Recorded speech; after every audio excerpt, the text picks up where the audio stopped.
안녕하세요. 단밤 주식 클래스의 진원케입니다. 오늘은 금투세 관련돼서 이야기를 드려보려고 합니다. 뭐 제 채널이 뭐 엄청나게 파급력이 있고 뭐 그런 채널은 아니지만 그래도 제가 생각하는 금투세에 관련돼서 말씀드려보려고 합니다. 뭐 제목에도 보시는 바와 같이 저는 이제 금투세에 무조건 반대하는 입장입니다. 무조건이라 그러면 무지성으로 반대한다 생각하실 수도 있겠지만 내용 들어보시고 여러분은 어떤 생각인지 한번 정리해 보셨으면 좋겠습니다. 예, 이재명과 각 세우고 안 잘린 진성준. 이 사람은 뭐 어디서 있던 사람인지 저는 잘 모르는 사람인데요.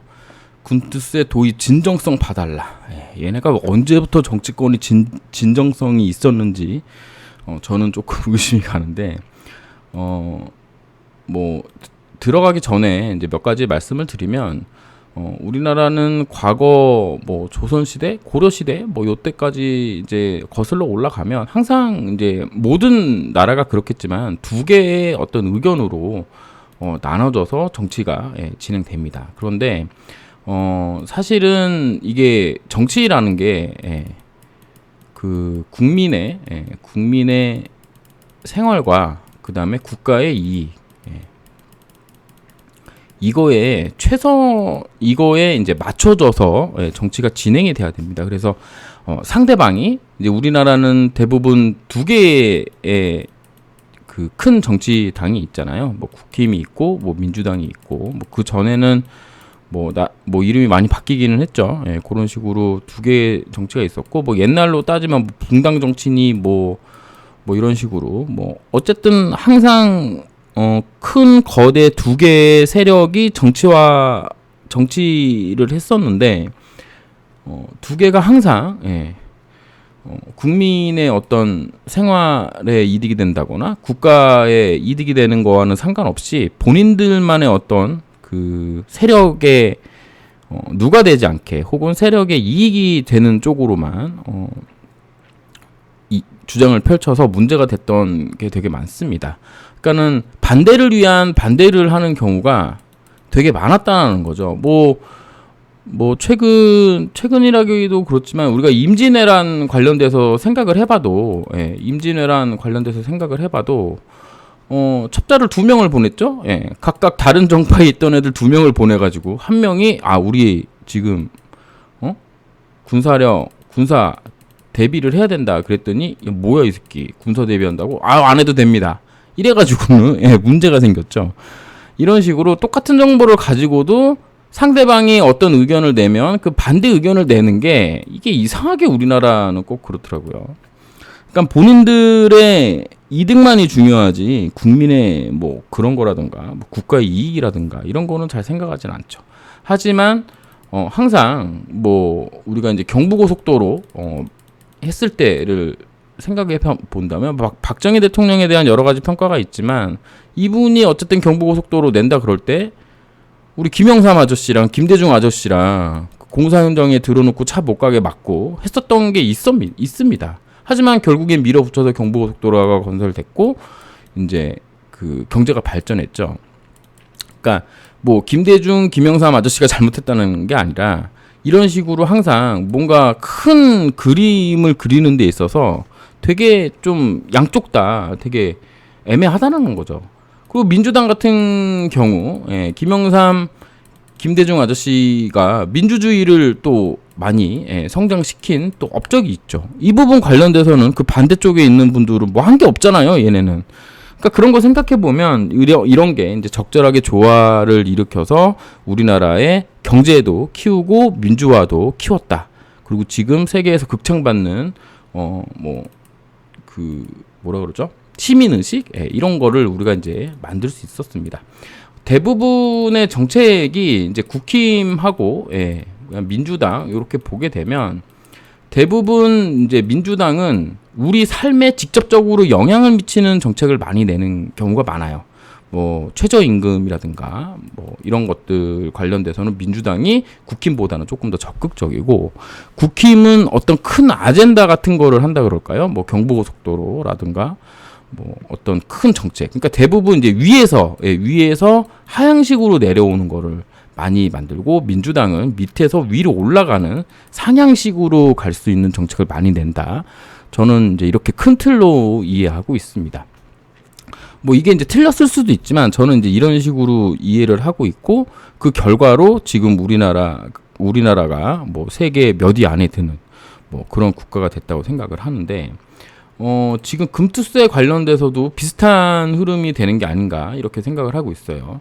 국힘에서 그다음에 윤석열 대통령이 이제 금투세 폐지를 들고 나왔죠. 예, 금투세 폐지를 들고 나오니까 아주 그냥 민주당에서 이제 혀 깨물고 무조건 시행하겠다 이런 식으로 나오는데 이 진의장이라는 사람이 금투세를 시행하는 이유로 여기에 인터뷰한 기사가 떴습니다. 뭐 이게 이제 전문인지 아닌지는 저도 잘 모르지만 어쨌든 뉴스상으로만 보면 요 정도로 나와 있는데 3년 전에 입법을 도입하기로 여야 합의로 진행됐기 때문에 해야 된다. 이거 이렇게 말도 안 되는 언제부터 지들이 여야 합의로 한 게 무슨 뭐 공신력이 얼마나 컸다고 이 짓거리를 하는지 저는 이해는 할 수 없습니다. 그들이 여야 합의로 했던 정책이 뭐 얼마나 되는지도 모르겠지만 여야 합의로 했고 한번 유예됐기 때문에 이번에는 무조건 시행해야 된다? 이런 말도 안 되는 얘기가 어디 있어요. 그때 정책이 진행됨에 있어서는 주변 사항을 고려해야 되는 건데 이런 여야 합의로 하면 뭐 아무거나 다 할 수 있는 건가요? 여야 합의로 뭐 핵무기 개발한다 그러면 핵무기 개발해야 되는 거야? 아니잖아요. 그러니까 이거는 사실은 명분이 되기에는 너무 작은 명분인 거죠. 여야 합의로 합의해서 입법을 하기로 했는데 뭐 정치적 상황으로 중간에 한번 연기됐고 또 이번에 연기하는 거는 정체성 일관성이 없다. 이건 말도 안 되는 얘기라고 저는 생각합니다. 왜냐하면 정책적 일관성이 있어야 되는 건 맞죠. 그래야지 우리가 이제 사업하는데 혹은 뭐 경제 활동을 하는 데 있어서 어떤 걸 예상하고 진행할 수 있으니까요. 하지만 주변 상황과 그다음 국민 여론 이런 전반적인 거를 다 고려를 해야죠. 왜냐하면 이 3년 전에 입법을 도입하기로 했을 때 여기에 금융 선진화 관련된 여러 이야기들이 있었던 걸로 제가 알고 있습니다. 근데 이 부분은 하나도 진행되지 않고 세금만 낸다? 이거는 어처구니가 없는 얘기라고 저는 생각합니다. 두 번째로는 우리 금융시장 과세 체계를 선진화해야 된다는데 이것도 진짜 이 사람 정신이 있는 건지 없는 건지 모르겠는데 금융시장을 일단 선진화를 해놓고 그 다음에 과세를 선진화를 해야지. 금융시장이 저 밑바닥에 지금 뭐 팔레스타인보다도 주가 안 올라간다는데 무슨 과세 체계를 선진화한다고 금융시장이 선진화되나요? 그런 거 아니잖아요. 그러니까 이게 지금 그러니까 우리가 이제 바둑을 두다 보면 수순이라는 게 있잖아요. 수순. 수순이라는 게 있는데 이 수순이 잘못됐다는 거죠. 수순이 잘못되면 바둑의 결과가 달라집니다. 저도 이게 되게 신기하던데 이게 원래 A라는 곳에 두어야 되는데 A라는 곳에 두고 B라는 곳에 그 다음에 둬야 되는데 B 두고 A 두면 상황이 달라지더라고요. 왜 그런지는 모르겠어요. 왜냐면 이게 그러니까 A라는 곳에 두고 나서 그 다음에 상대방이 두는 곳 하고 거기에 연관돼서 B라는 곳에 뒀을 때 최대 이익이 생기는데 B부터 두면 A로 뒀을 때와 B로 뒀을 때의 상대방의 대응이 다르기 때문에 이 바둑의 결과가 달라지는 건데 그거랑 똑같습니다. 이것도 이게 원래는 금융시장을 선진화를 해놓고 그 다음에 금투세를 시행하는 게 맞는 거지. 금투세를 시행해놓고 금융시장 선진화가 안 되면 우리나라 시장 개박살난다는 얘기인 거거든요. 그러니까 이게 말이 안 되는 거예요. 게다가 금투세 도입이 세수 확보에도 도움이 안 되는데 그럼 무슨 효용이 있냐는 거죠. 무슨 효용이 있냐. 이거를 제가 이제 여기저기 좀 자료 조사를 하다 보니까 우리나라에서 5천만 원 이상, 5천만 원 이상 주식시장에서 수익 내는 사람 퍼센테이지가 0.8%고 1억 원 이상 수익 내는 사람이 0.6%라고 합니다. 한 10만 명도 안 돼. 여기가 한 8만 몇천 명이고 여기가 9만 6천 명 정도 되는 것 같더라고요. 그러면 이 사람들을 세금 내게 하고 안 하고가 중요하냐? 정부에서 얘기하는 게 이런 거죠. 야, 여러분들 다 금융시장에서 수익 못 내잖아. 그러니까 여러분들 세금 내는 거 없어. 거래세 줄어들잖아. 여러분들 세금 내는 거 없는데 왜 반대해? 뭐 이런 얘기인 거거든요. 근데 이거는 정말 주식시장에 1도 모르는 사람들의 얘기라는 거죠. 왜? 우리가 현재 연말이 되면은 뭐에 시달리고 있나요? 특히 코스닥 시장은 대주주 요건에 이제 들지 않으려고 매도세가 나오면서 주변 시장 상황과 상관없이 수급적 요인으로만 주가가 떨어집니다. 이 10억 원 이상, 뭐 몇 프로 이상 지분율 가지고 있는 분들이 연말에 그게 책정이 되니까 연말 되기 전에 다 팔거든요. 팔아보니까 어떻게 돼? 주가가 떨어진단 말이에요. 이런 수급적 요소는 아무것도 생각을 안 하는 거지. 그리고 아까 말씀드렸지만 뭐 0.8%가 5천만 원 이상 벌고 1억 원 이상을 0.6%가 번다고 얘기를 했는데 이 분들이 가지고 있는 주식 시장의 전반적인 퍼센테이지가 1% 주식 가지고 있는 사람들이 주식시장에 50% 이상을 넘게 가지고 있다는 게 문제인 거예요. 이분들이 세금 내는데 이분들이 다 팔고 미국 가면 뭔 소용이냐 이거야, 한국은. 자, 지금 현재 우리나라 시장 취약하다고 공매도도 지금 유예해 놓은 상황입니다.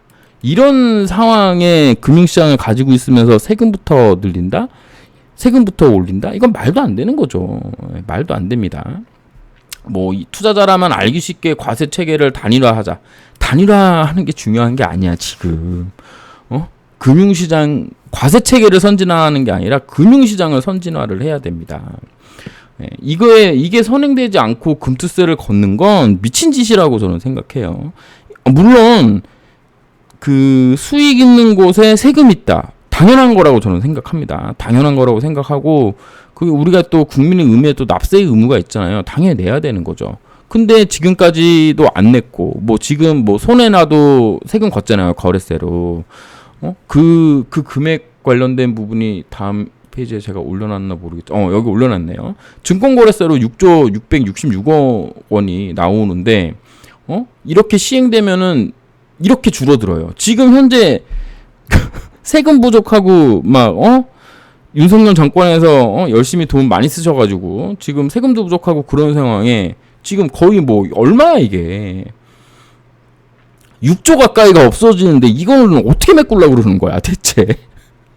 그러니까 아무런 효용도 없다라는 겁니다. 결론적으로는 이게 지금 하는 거에 있어서 아무런 효용이 없다는 거예요. 그래서 금투세를 원론적으로는 저도 금투세 원론적으로는 찬성하지만 현재의 한국 금융시장 상황으로는 무조건 반대다. 이거 하면 진짜 개인 투자자들 살아남을 데가 없다라고 저는 생각합니다. 5천만 원도 저는 못 벌어, 저도 못 벌어요. 예. 제가 아시는 우리 단톡방에 제가 운영하고 있는 코롱생명과 코롱투주진 거기에 계신 분들도 1년에 5천만 원 버시는 분 한두 명 있으려나? 예. 거의 없을 거라고 생각합니다. 그분들 세금 안 내죠. 당 거래세는 내겠지. 그래도 반대합니다, 저는. 예. 왜? 이게 수순이 잘못된 데다가 이런 거죠. 여기 이제 이소영 의원이 정말로 좋은 얘기 많이 했는데 여기 보시면 금투세 1%에게만 부과됨으로 90%와는 상관없다는 주장은 증시에 대한 이해가 없는 것이다. 1%가 가진 전체 주식의 53%에 해당되는 게 중요하다는 거예요. 왜냐면 1%가 53% 가지고 있는데 이분들이 다 떠난다고 이분들 중에 0.5%만 떠난다고 생각해봐. 수급이 무너지는 거거든요. 증시 경원에 수급이 깡패다라는 얘기가 있습니다. 예, 이거는 호재도 수급 앞엔 답이 없어요. 왜? 호재가 생겨서 수급이 들어온다 그러면 주가가 오르는 거, 호재가 나왔는데 수급이 안 나오면 그냥 주가 떨어지는 거거든요. 그러니까 누가 돈이 들어오냐 안 들어오냐가 주식시장에서 가장 중요한 거지. 호재가 있고 뭐가 한 거는 별로 중요하지 않는데 이 1%가 빠져서 주식시장에 박살이 나면 누가 책임질 거냐고. 언제 어떻게 되돌아오게 할 거냐고. 예? 여기 보면 정확하게 써있어요. 투자 결정 시 바라보는 기대 수익률에는 세금이 당연히 부정적 요인이 될 수밖에 없다. 이 시장이 세금을 내고도 충분한 수익이 날 만한 시장인가 판단하는 것. 이게 이거라니까요, 이거. 예, 이거 관련돼서 말씀을 드려보면 미국 나스닥입니다. 뭐 어떤 차트를 펼쳐놔도 상관이 없어요. 미국 시장은 제가 알기로 보유 종목을 1년 이상 보유하지 않으면 수익금에 뭐 상관없이 거의 50% 가까운 세율, 20 몇 프로 이상의 세율을 매깁니다. 왜? 장기 투자를 소위 이제 권유하는 거거든요. 그래서 1년이 넘어가면 이제 조금 원래보다 지금 1년 미만보다 낮은 세율을 부과하는데 미국 시장 보세요. 2008년 이후로 이렇게 올랐거든요. 우리나라는 2008년인지는 잘 모르겠지만 그 동안에 GDP가 1만 불에서 1천 불에서 3만 불로 늘었잖아요. 30배가 늘었거든요. 근데 주가는 우리가 어떻게 됐습니까? 주가는 어때요? 는 게 없어. 우리는 는 게 없어. 여기 245에서 2008년 245에서 1000포인트면 4배 정도 오른 거잖아. GDP가 30배가 올랐었었는데. 예? 이게 말이 안 된다고. 지금 우리나라 시장은 공매도를 왜 안 하고 있습니까? 공매도. 수급이 취약해서 안 하고 있잖아요. 이게 왜 그래요? 이게 기관하고 외국인만 유리하고 개인은 병신 그렇게 만들어놔가지고 지금 공매도 안 하는 거잖아. 자, 우리나라가 만약에 공매도가 있었다면 이게 급반등을 했을 수도 있습니다. 지금 현재 상황으로 보면은 뭐 PBR 이런 걸로 따지면 거의 이제 최저 수준으로 지금 낮은 상황이란 말이에요.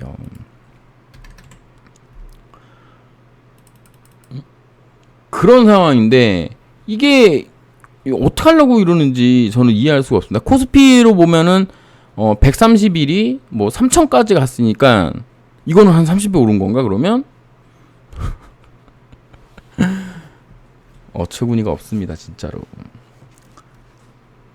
그래서 우리나라 금융시장이 선진화가 되기 전까지는 금투세를 시행하는 거에 대해서 상당히 신중해야 된다라는 입장이고요. 뭐 이런 얘기가 좀 논란이 될 수도 있겠지만 문재인 정권에서 막판에 시행했던 부동산 정책이 실패한 걸로 저는 알고 있는데 이 부동산 정책의 실패가 결국에는 정권을 유지하지 못하는 결과를 낳았다고 생각하거든요. 뭐 여기에는 또 우리 그 민주노동당의 그 누구야 그분께서 만약에 출마를 안 했으면은 그거 지지율만큼 얻었으면 뭐 이재명이 됐을 거다 뭐 이런 얘기 뭐 별의별 얘기가 많지만 제 생각으로는 어쨌든 문재인 시절에 가장 잘못됐던 거 몇 가지 중에 윤석열을 검찰총장으로 해가지고 조국 사태 났던 거, 그 다음에 부동산 정책 났던 거가 엄청난 영향을 끼쳤다고 저는 생각을 하거든요. 근데 만약에 이재명 있는 민주당에서 이번에 금투세를 시행한다? 그러면 정말 대선까지 이게 물고 갈 가능성이 높다. 왜 위험을 지으려고 하는지 저는 도대체가 이해가 안 갑니다. 이거는 뭐 민주당을 제가 지지하지 않는다 이런 걸 떠나서 이게 하등의 민주당에도 이득이 될 게 한 개도 없어요. 이거 왜 하려고 그러는지 모르겠어. 그 부동산 정책 문재인 시절에 부동산 정책이 나왔을 때 뭐 조선일보인가 어디에서 영린을 건드렸다. 한국경제였던 것 같은데 신문에서 그런 얘기가 있었거든요. 이것도 1,400만 주식 투자자의 영린을 건드리는 게 아닌가 이런 생각을 합니다. 보세요. 선거에도 도움 안 되고 세수에도 도움이 안 돼. 근데 단지 여야가 합의한 정책이기 때문에 해야 된다? 말이 안 된다는 거죠. 예. 그리고 만약에 그거 해서 주식시장 떨어지면 어떡할 거야? 다시 번복할 거야? 위험 부담을 왜 질러놓고 하는지 모르겠습니다. 그 전에 뭐 이소영 의원이나 이현주 의원의 말처럼 상떡부터 좀 손보고 옛날 상법이잖아. 그런 것 좀 손 좀 보고 그 다음에 장기 투자할 수 있는 어떤 그런 메리트 있는 정책도 같이 내면서 주식시장 우리나라 디스카운트가 왜 되는 겁니까? 예? 삼성전자가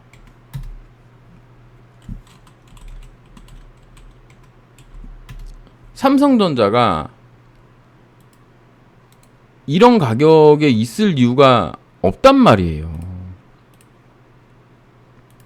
그렇지 않나요? 예.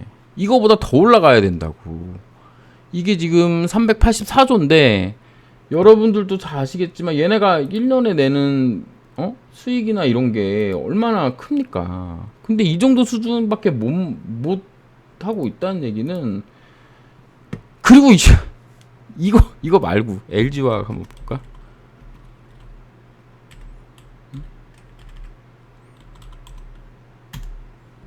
LG화학, 응? 얘 이거 어떻게 된 거야? 여기 갈 때 LG 에너지 솔루션 분할해가지고 얼마나 많은 사람들한테 피해를 입혔습니까? 카카오. 예. 봐요, 얘. 아이고, 이거 뭐야?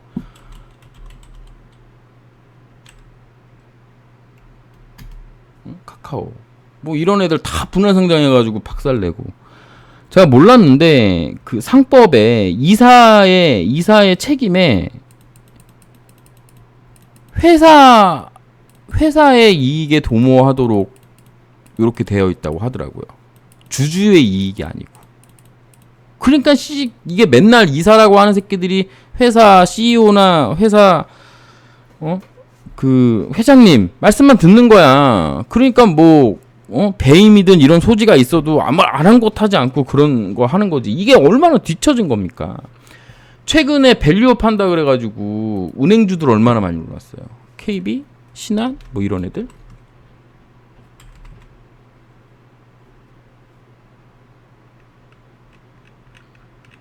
아이고, 왜 이렇게 찾기가 어려워.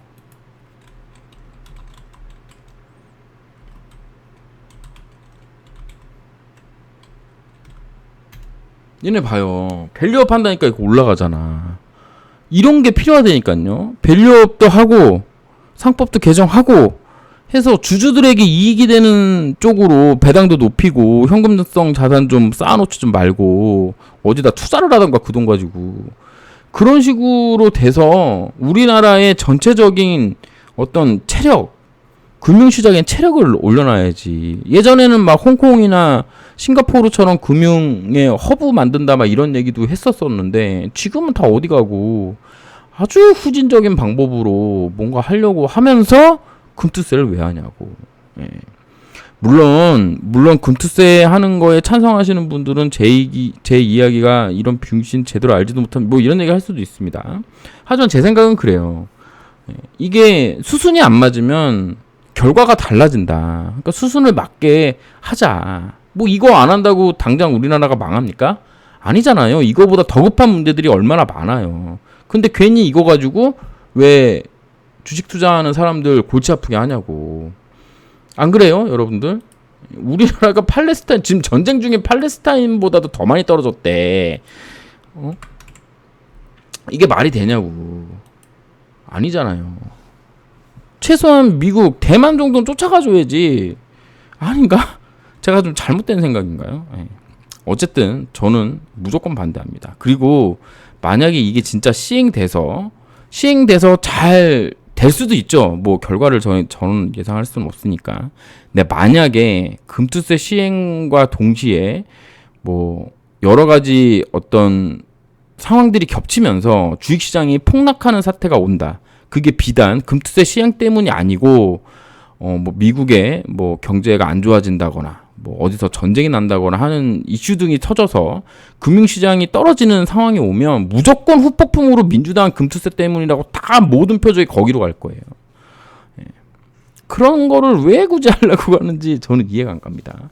지금 당장 급한 건 이게 아니다. 더 큰 거를 바라보고 더 큰 거를 먼저 바꾼 다음에 그 뒤에 그 다음 걸 시행해야 한다. 저는 이렇게 생각합니다.